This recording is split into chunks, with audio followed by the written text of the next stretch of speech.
amai os vossos inimigos, itens 7 e 8. Se alguém vos bater na face direita, apresentai-lhe também a outra. E depois eu vou complementar esse tópico com mais uma página daquele livrinho, que é um livrinho muito, muito bom, né? Esse livrinho, Ideias e Ilustrações, é a psicografia do Chico, diversos espíritos através da psicografia do Chico. E hoje eu vou ler o capítulo 9, que trata do perdão. Então, apesar de haver um outro capítulo do Evangelho que trata mais especificamente do perdão, que é Bem-aventurados os misericordiosos, eu abri nessa página aqui mais cedo e achei que essa lição do perdão também caberia bem para complementar esse estudo do Evangelho. Bom, então, Evangelho segundo o Espiritismo, capítulo 12, itens 7 e 8. Se alguém vos bater na face direita, apresentai-lhe também a outra. Aprendestes que foi dito, olho por olho e dente por dente. Eu, porém, vos digo que não resistais ao mal que vos queiram fazer. Que, se alguém vos bater na face direita, lhe apresenteis também a outra. E que, se alguém quiser pleitear contra vós para vos tomar a túnica, também lhe entregueis o manto. E que, se alguém vos obrigar a caminhar 1000 passos com ele, caminheis mais 2000. Dai aquele que vos pedir, e não repilais aquele que vos queira tomar emprestado. Está anotado no Evangelho de Mateus, capítulo 5, versículos 38 a 42. O Kardec, então, vai comentar assim essa passagem. Os preconceitos do mundo sobre o que se convencionou chamar ponto de honra produzem essa suscetibilidade sombria, nascida do orgulho e da exaltação da personalidade, que leva o homem a retribuir uma injúria com outra injúria, uma ofensa com outra, o que é tido como justiça por aquele cujo senso moral não se acha acima do nível das paixões terrenas. Por isso é que a lei mosaica prescrevia olho por olho, dente por dente, de harmonia com a época em que Moisés vivia. Veio o Cristo e disse: retribuí o mal com o bem. E disse ainda: não resistais ao mal que vos queiram fazer. Se alguém vos bater numa face, apresentai-lhe a outra. Ao orgulhoso, este ensino parecerá uma covardia, porquanto ele não compreende que haja mais coragem em suportar um insulto do que em tomar uma vingança, e não compreende porque sua visão não pode ultrapassar o presente. Dever-se-á, entretanto, tomar ao pé da letra aquele preceito? Tampouco quanto o outro, que manda se arranque o olho quando for causa de escândalo. Levado o ensino às suas últimas consequências, importaria ele em condenar toda repressão, mesmo legal, e deixar livre o campo aos maus, isentando-os de todo e qualquer motivo de temor. Se lhes não pusesse um freio às agressões, bem depressa todos os bons seriam suas vítimas. O próprio instinto de conservação, que é uma lei da natureza, obsta a que alguém estenda o pescoço ao assassino.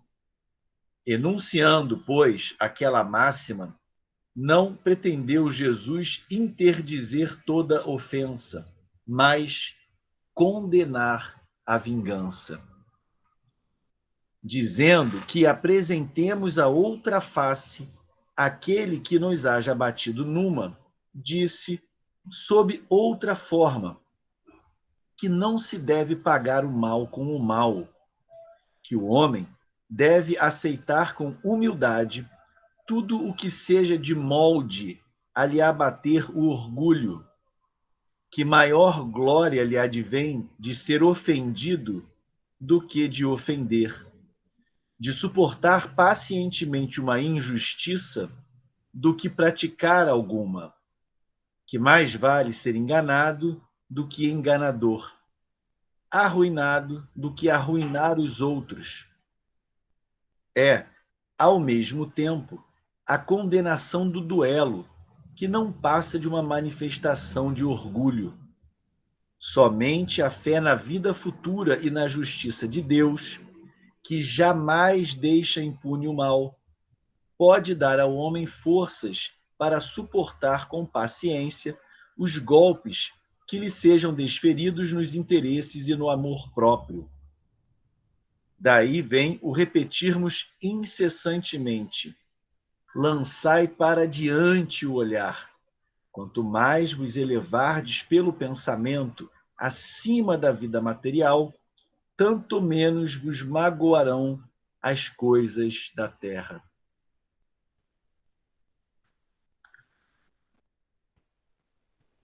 Muito bem, é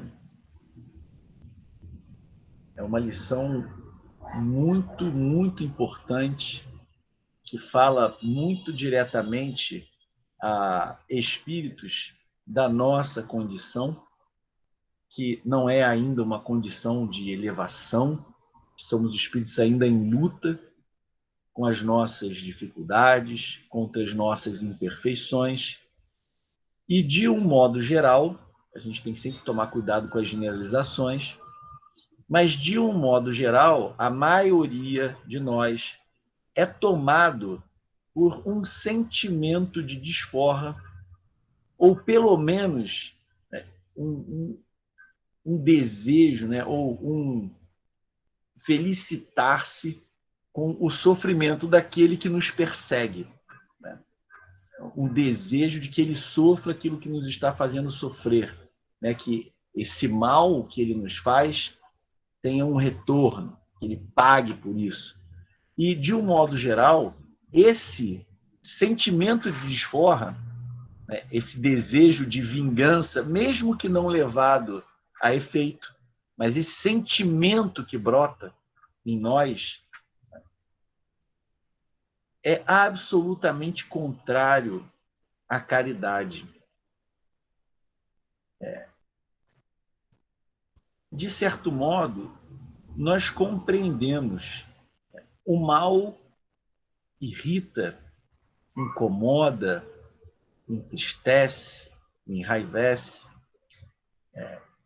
Claro que espíritos que estão nessa condição, né? Então, nós sabemos de espíritos que recebem o mal com muito equilíbrio, com muita tranquilidade. O exemplo maior que nós temos é Jesus, né? Que mesmo diante da maior ofensa, não perdeu a sua serenidade. Mas quem de nós poderia apontar o dedo para alguém que,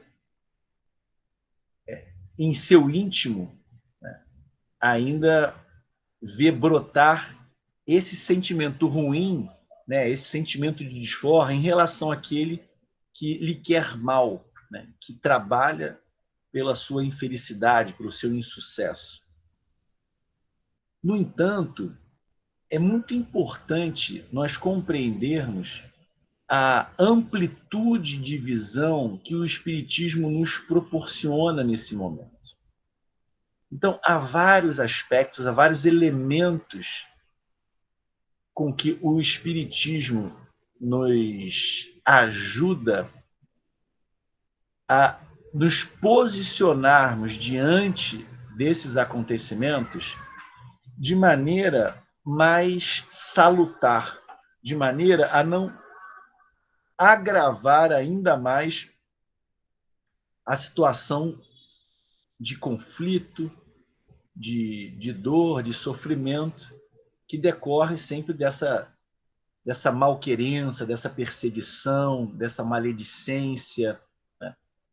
Então, de que modo o Espiritismo pode nos ajudar a compreender a superioridade da orientação que o Cristo nos deu? Porque, de um certo modo, antes do Cristo trazer a sua mensagem, as pessoas eram orientadas a amar os seus amigos e se vingar dos seus inimigos. Eram orientadas, isso era o certo a fazer. Mesmo tempos depois da vinda do Cristo, da mensagem que ele deixou, mensagem que ele não só ensinou oralmente, mas que ele vivenciou, mensagem da qual nos deu exemplos vivos, marcantes, profundos. Mesmo muito depois disso, ainda permaneceu entre nós o duelo, a defesa da honra, até a morte, não é? Frutos sempre de uma compreensão equivocada do que deve ser uma pessoa honrada, né? Ali é muito mais vaidade e orgulho do que propriamente honra. Mas o Espiritismo nos ensina muito sobre nós e sobre os outros, sobre a vida, sobre a nossa natureza, sobre o nosso destino, sobre o que nós estamos fazendo aqui, sobre o porquê de estarmos passando pelas coisas que passamos. Então, esse conjunto de informações que o Espiritismo nos dá, nos mostra que todo o bem que nós fazemos traz uma consequência feliz, assim como todo vício nosso, toda imperfeição, toda ação equivocada, todo afastamento das leis de Deus traz consequências infelizes para nós.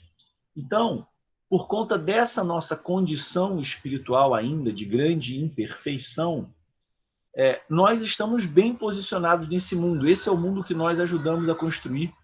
Esse é o mundo que nós merecemos. Esse é o mundo que nós precisamos. Precisamos das experiências que esse mundo nos oferece para o nosso desenvolvimento. Então, as pessoas com as quais nós convivemos, com as quais nós temos experiências, algumas felizes, outras infelizes, são, assim como nós, espíritos em evolução, espíritos aos quais foi dada a oportunidade de reencarnar para passar por experiências cujo objetivo é contribuir para o seu crescimento espiritual, para a sua evolução. E nessa condição em que nós nos encontramos, a adversidade, o sofrimento, é necessário para o nosso crescimento. Então, é inevitável que entre espíritos imperfeitos, mas que já possuem alguma liberdade de ação, liberdade essa concedida por Deus, né, surjam atritos, surjam desentendimentos, surjam perseguições, mas tudo isso é circunstancial. Esses espíritos equivocados que acreditam, né, estar conseguindo alguma coisa de bom, procurando nos diminuir, procurando nos causar prejuízo, achando que com isso eles vão crescer ou obter algum lucro. Essa visão equivocada irá trazer-lhes inequivocamente sofrimentos. Mas eles, assim como nós, estão nessa caminhada evolutiva. E muitas vezes aquilo que nos incomoda muito no outro, que atrai a nossa visão condenatória, crítica, muitas vezes esse comportamento não é pior do que muitos comportamentos que nós adotamos no passado. E ainda assim, nossos amigos espirituais não desistiram de nós. Estavam mais preocupados em nos ajudar a nos levantarmos, a nos reconduzir a um caminho bom, do que a ficar apontando o dedo para nós. Então, essa atitude de desforra, de vingança, ela tem o efeito contrário ao daquela página que nós estudamos na nosso último estudo juntos, que era a arma infalível, que a gente viu que foi o amor.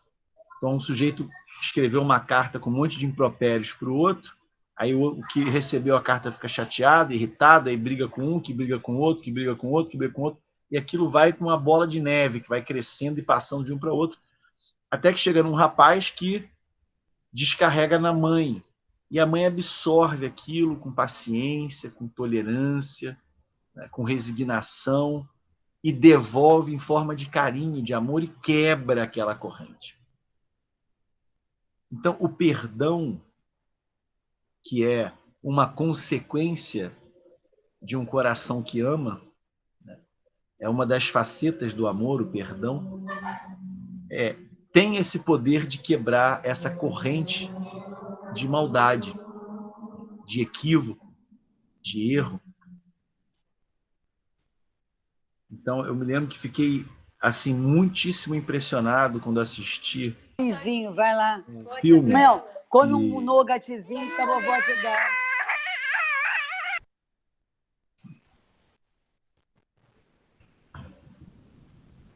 Isso me lembra aquela foto fofa do Vinícius hoje no grupo, né? Vontade de ir lá e dar um abraço nele lá naquele hospital. Tava lindo.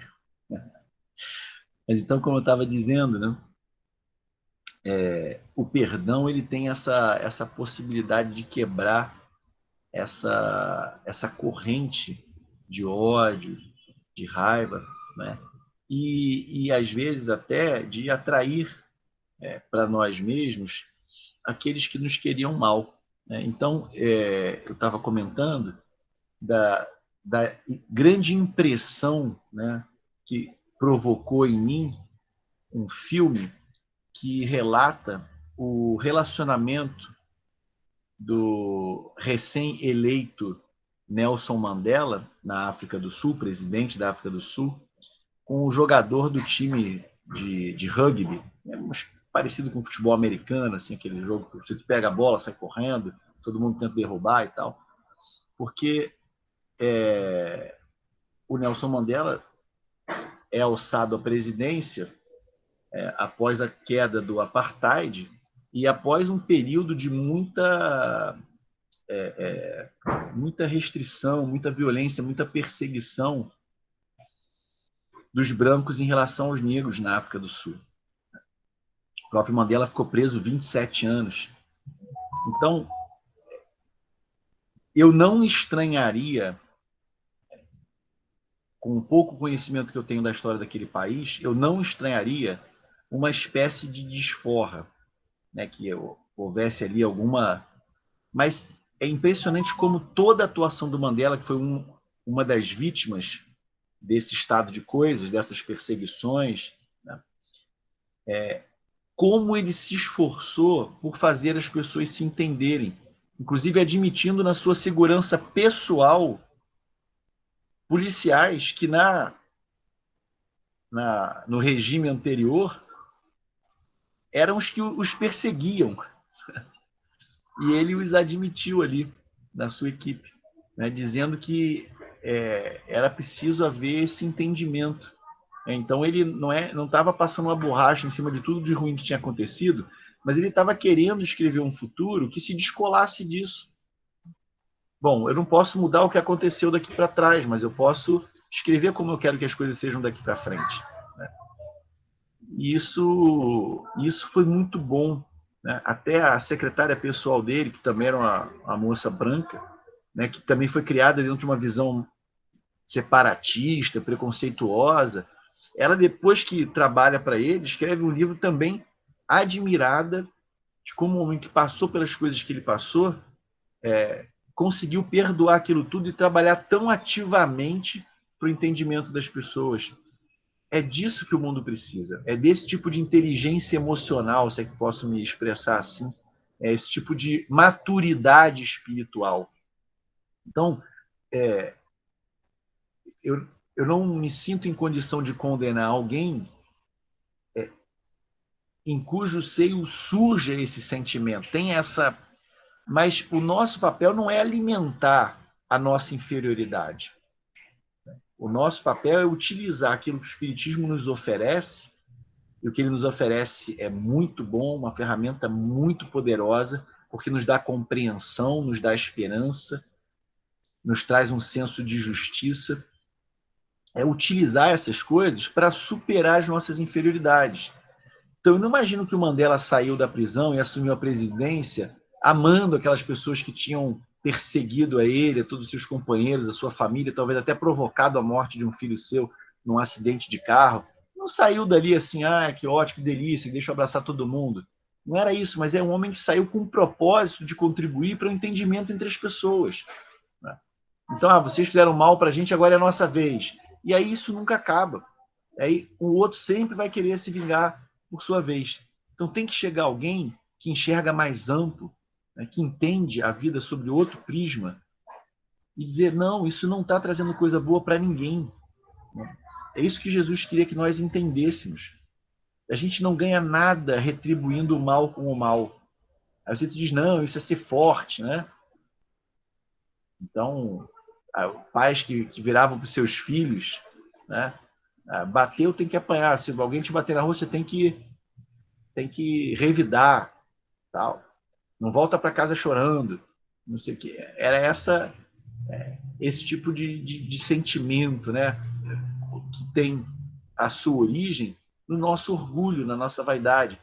Aí vem o Espiritismo e diz, olha, pessoal, vocês já vivem há muito tempo, dá uma olhada aí no que tem sido a história da humanidade. Quanta coisa ruim que a humanidade tem feito. E aonde você acha que você estava? Não era em outro planeta, não, era aqui. Então, quando a gente estuda história e vê aquelas atrocidades todas, nós provavelmente participamos de algumas delas. Estamos recebendo a chance aqui, a oportunidade, de nos reerguermos. Né? E, às vezes, o que nos separa daquele para o qual nós apontamos o dedo e condenamos é uma mera questão temporal. Às vezes, ele vai dar amanhã o passo que nós estamos tentando dar hoje. Né? E, de repente, nós ontem fomos tão ruins ou piores do que esses que nos incomodam e que nós condenamos hoje. Então, existe um juiz imparcial, um juiz perfeito, que é Deus. O nosso papel aqui não é sermos juízes dos nossos irmãos em humanidade, é levarmos uma vida que contribua para o crescimento daqueles que convivem conosco. E esse tipo de postura, não uma postura orgulhosa, né, de se sentir superior, mas uma postura que, mesmo na humildade, denota superioridade e o outro percebe, sem que isso seja um tapa com luva de pelica. Então, alguém te persegue. Você tem a oportunidade de revidar e não o faz. Isso vai mexer com alguma coisa nas fibras do outro. Ele vê, ele percebe, alguma coisa vai... Quando ele está por cima, ele te prejudica, mas de repente você está numa posição em que poderia provocar algum prejuízo e não o faz, e trata bem, devolve o mal com o bem. A pessoa fica tocada com isso. Isso é muito profundo. Então, eu gostaria de complementar essa lição. Se alguém vos bater na face direita, apresentar-lhe também a outra, que não deve ser entendida, como Kardec muito bem colocou, de forma literal, porque Jesus não quer que nós simplesmente permitamos toda e qualquer maldade no mundo. Não é isso. Né? Mas é nós reprimirmos em nós esse desejo de desforra, esse sentimento de vingança. Nós exercitarmos o perdão. Perdão é profundamente libertador. E o maior exemplo de perdão que nós temos é esse.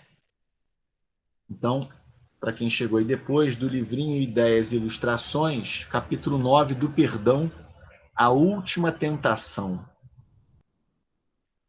Dizem que Jesus, na hora extrema, começou a procurar os discípulos no seio da agitada multidão que lhe cercava o madeiro, em busca de algum olhar amigo em que pudesse reconfortar o espírito atribulado. Contemplou em silêncio a turba enfurecida. Fustigado pelas vibrações de ódio e crueldade, qual se devera morrer, sedento e em chagas, sobre um montão de espinhos, começou a lembrar os afeiçoados e seguidores da véspera. Onde estariam seus laços amorosos da Galileia? Recordou o primeiro contato com os pescadores do lago e chorou. A saudade amargurava-lhe o coração. Por que motivo Simão Pedro fora tão frágil? Que fizera ele, Jesus, para merecer a negação do companheiro a quem mais se confiara? Que razões teriam levado Judas a esquecê-lo? Como entregara assim, ao preço de míseras moedas, o coração que o amava tanto? Onde se refugiara Tiago, em cuja presença tanto se comprazia? Sentiu profunda saudade de Filipe e Bartolomeu e desejou ouvi-los. Rememorou suas conversações com Mateus e refletiu quão doce lhe seria poder abraçar o inteligente funcionário de Cafarnaum de encontro ao peito. De reminiscência a reminiscência, teve fome da ternura e da confiança das criancinhas galileias que lhe ouviam a palavra, deslumbradas e felizes. Mas os meninos simples e humildes que o amavam perdiam-se agora à distância. Recordou Zebedeu e suspirou por acolher-se-lhe à casa singela. João, o amigo abnegado, achava-se ali mesmo em terrível desapontamento, mas precisava socorro para sustentar Maria, a angustiada mãe, ao pé da cruz. O mestre desejava alguém que o ajudasse de perto, em cujo carinho conseguisse encontrar um apoio e uma esperança. Foi quando viu levantar-se dentre a multidão desvairada e cega alguém que ele, de pronto, reconheceu. Era o mesmo espírito perverso que o tentara no deserto, no pináculo do templo e no cimo do monte. O gênio da sombra, de rosto enigmático, abeirou-se dele e murmurou: amaldiçoa os teus amigos ingratos e dar-te-ei o reino do mundo. Proclama a fraqueza dos teus irmãos de ideal, a fim de que a justiça te reconheça a grandeza angélica e descerás triunfante da cruz. Dize que os teus amigos são covardes e duros, impassíveis e traidores, e unir-te-ei aos poderosos da terra para que domines todas as consciências. Tu sabes que, diante de Deus, eles não passam de míseros desertores. Jesus escutou com expressiva mudez, mas o pranto manou-lhe mais intensamente do olhar translúcido. Sim, pensava, Pedro negara-o, mas não por maldade. A fragilidade do apóstolo podia ser comparada à ternura de uma oliveira nascente que, com os dias, se transforma no tronco robusto e nobre, a desafiar a implacável visita dos anos. Judas entregara-o, mas não por má fé. Iludira-se com a política farisaica e julgara poder substituí-lo com vantagem nos negócios do povo. Encontrou no imo d'alma a necessária justificação para todos e parecia esforçar-se por dizer o que lhe subia do coração. Ansioso, o espírito das trevas aguardava-lhe a pronúncia, mas o Cordeiro de Deus, fixando os olhos no céu, inflamado de luz, rogou em tom inesquecível: perdoa-lhes, Pai, eles não sabem o que fazem. O príncipe das sombras retirou-se apressado.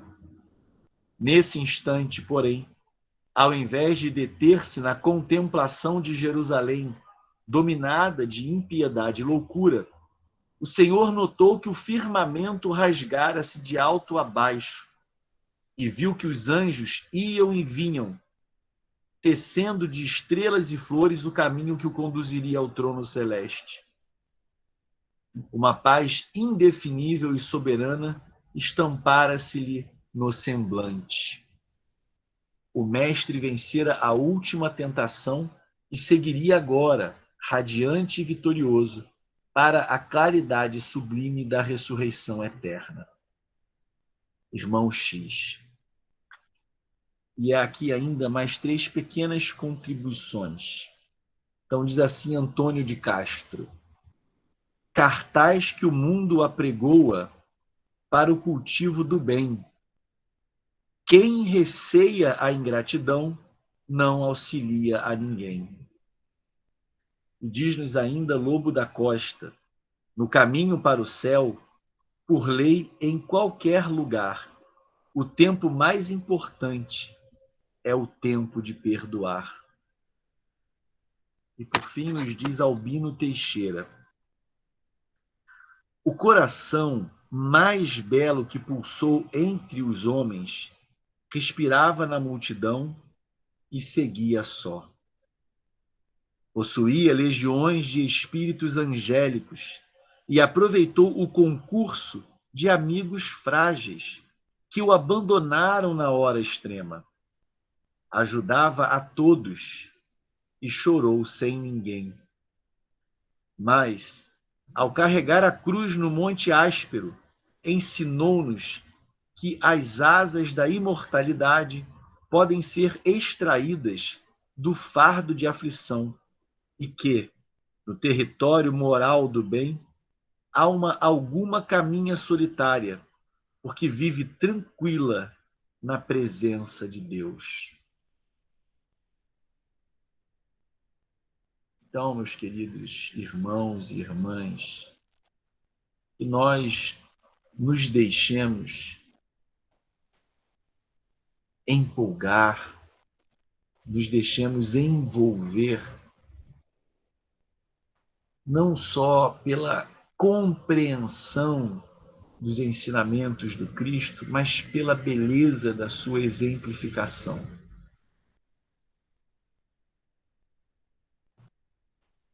Nós podemos fazer a diferença no mundo, podemos fazer a diferença para as pessoas que convivem conosco. Não somos particularmente importantes nessa imensa seara do Cristo que congrega tantos trabalhadores, mas cada um de nós pode fazer uma diferença na vida de outrem. Normalmente, nós pensamos na diferença e na responsabilidade que temos com relação àqueles que nos são confiados, ao nosso cônjuge, aos nossos irmãos, aos nossos pais, aos nossos filhos, aos nossos amigos mais próximos, aqueles aos quais nos associamos, seja no trabalho profissional, seja na obra de caridade. No entanto, imagino eu, Deus conta conosco também no que diz respeito aos nossos inimigos, aqueles que nos perseguem. São almas tão filhas de Deus como nós, mas que voluntariamente têm se afastado do Pai. Deus, no entanto, deseja o retorno desses filhos queridos ao seu coração.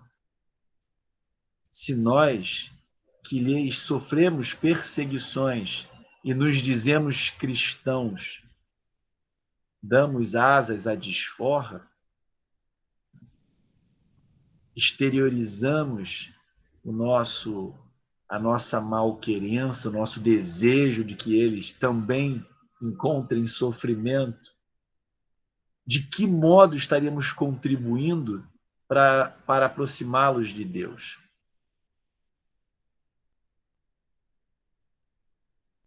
É claro que essa aproximação não é responsabilidade nossa, mas se nós temos a oportunidade de dar uma contribuição, considerando tudo aquilo que nós recebemos de esclarecimento e de exemplos, e não o fazemos, estamos falhando.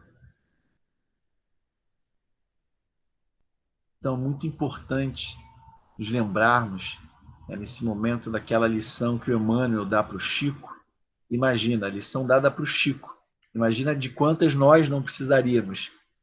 Mas aquela lição que o Emmanuel dá para o Chico, quando aquele padre que dedicou tantos anos da sua vida a perseguir o Chico, desencarna. O Emmanuel diz, vamos lá orar pelo seu benfeitor. Então, essas pessoas, muitas vezes, são instrumentos de que Deus se serve para nos colocar no caminho também. O nosso sentimento não deve ser um sentimento ruim. Tudo bem que é natural nós não nos sentirmos confortáveis, não ser para nós agradável o contato com alguém que deseja o nosso mal, que nos odeia, que tem raiva de nós, né? Que quer se vingar por alguma coisa que fizemos nessa ou noutra vida, né? Há aí um desacordo fluídico, né? Vibramos em diapasões diferentes. Mas isso não significa que nós precisamos desejar mal. E que se porventura o outro passe por um dissabor, nós não vamos nos felicitar por isso. Isso é muito triste. Então, não estou aqui apontando o dedo para ninguém, certamente me encontro nessa condição ainda, mas esse é o sentimento que, ao contrário de ser alimentado, nós devemos reprimir em nós. Devemos trabalhar a nossa mente e o nosso coração no sentido de desejar que o outro se levante, que o outro se modifique, que ele encontre o caminho de volta para o seio de Deus, o caminho de redenção, o caminho de elevação espiritual. Não é a vingança, não é a desforra que vai contribuir para isso. Então, nós vamos perceber que o primeiro beneficiário do perdão é aquele que perdoa.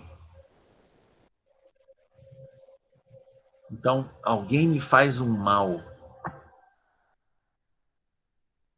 Alguém, no uso da sua liberdade, resolve agir mal com relação a mim.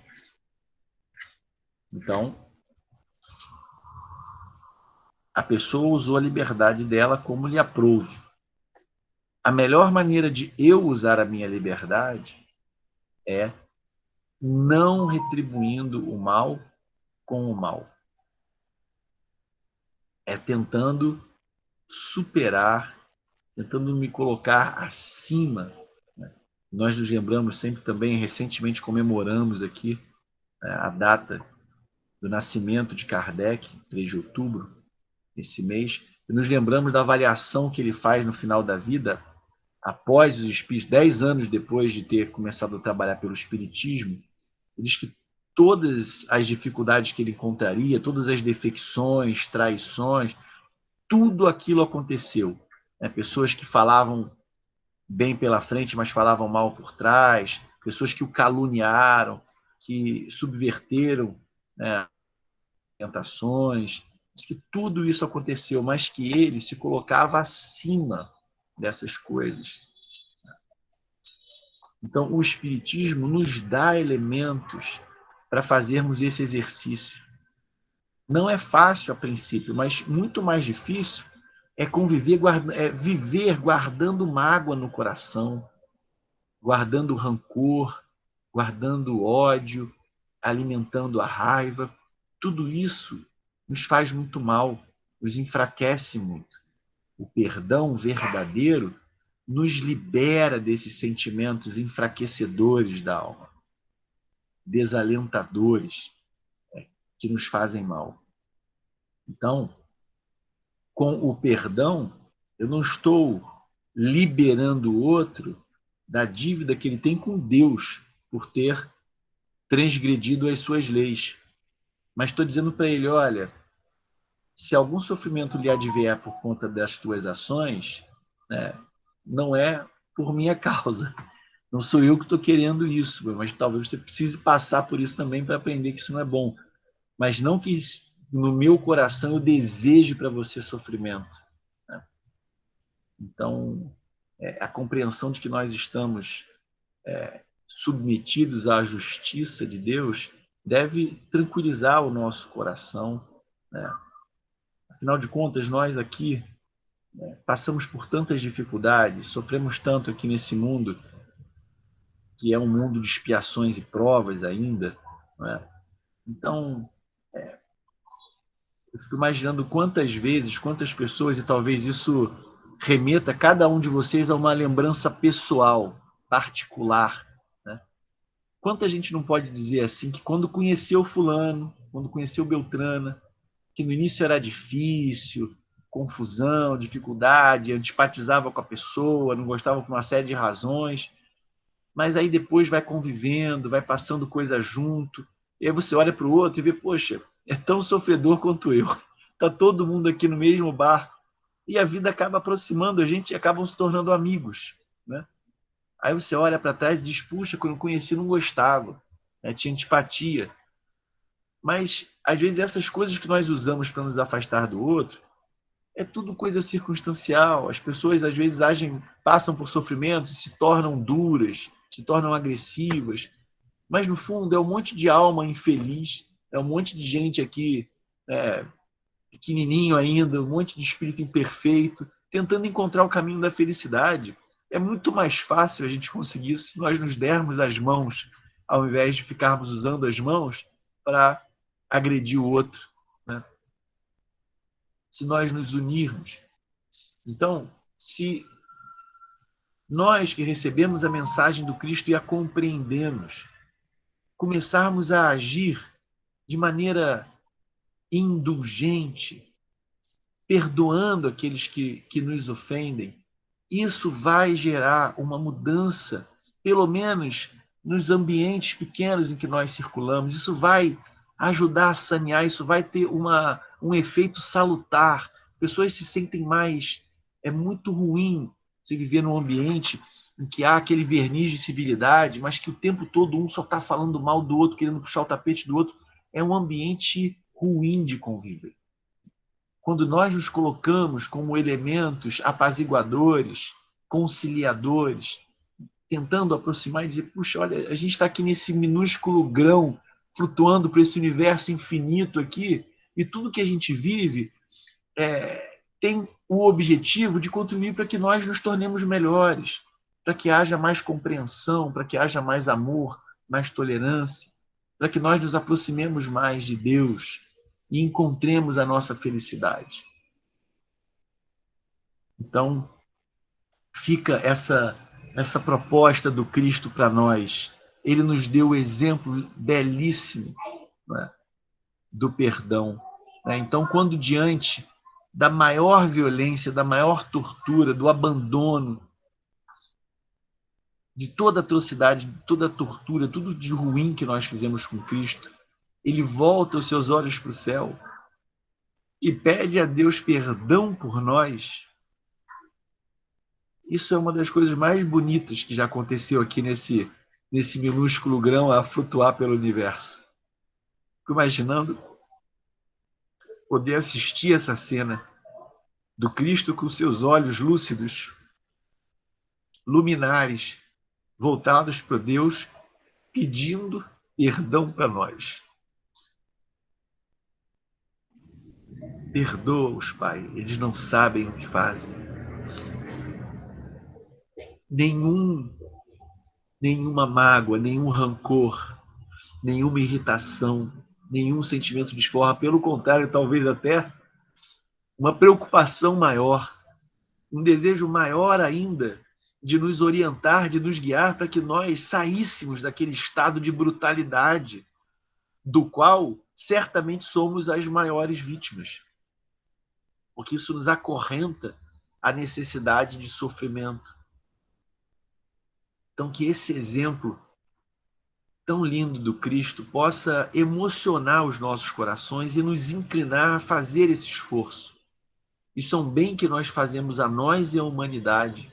É uma espécie de saneamento desse clima pesado, desse clima de ódio, de desentendimento, de separatividade que nós estamos vivendo aqui na Terra. Vamos exercitar o perdão, vamos orar pelos que nos perseguem, vamos desejar o bem a todos os nossos irmãos, em especial aos equivocados, aqueles que se entregam ao mal.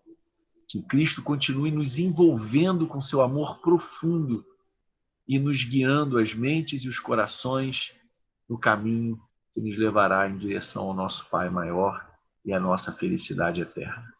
Então, que Jesus nos abençoe a todos, que a Verinha possa fazer, então, a nossa prece de encerramento.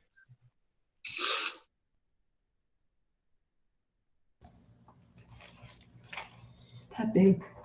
Então, vamos todos lembrar de todas as pessoas que foram citadas, né, no começo, e aqueles que estão em nossa memória, em nosso coração, envolvê-los com muito carinho, envolver a nossa pátria, o nosso Brasil.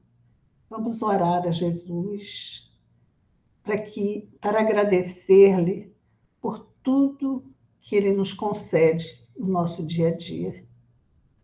E especialmente pedimos por essa oportunidade bendita de estarmos juntos, estudando, compartilhando esses momentos tão felizes, matando as saudades.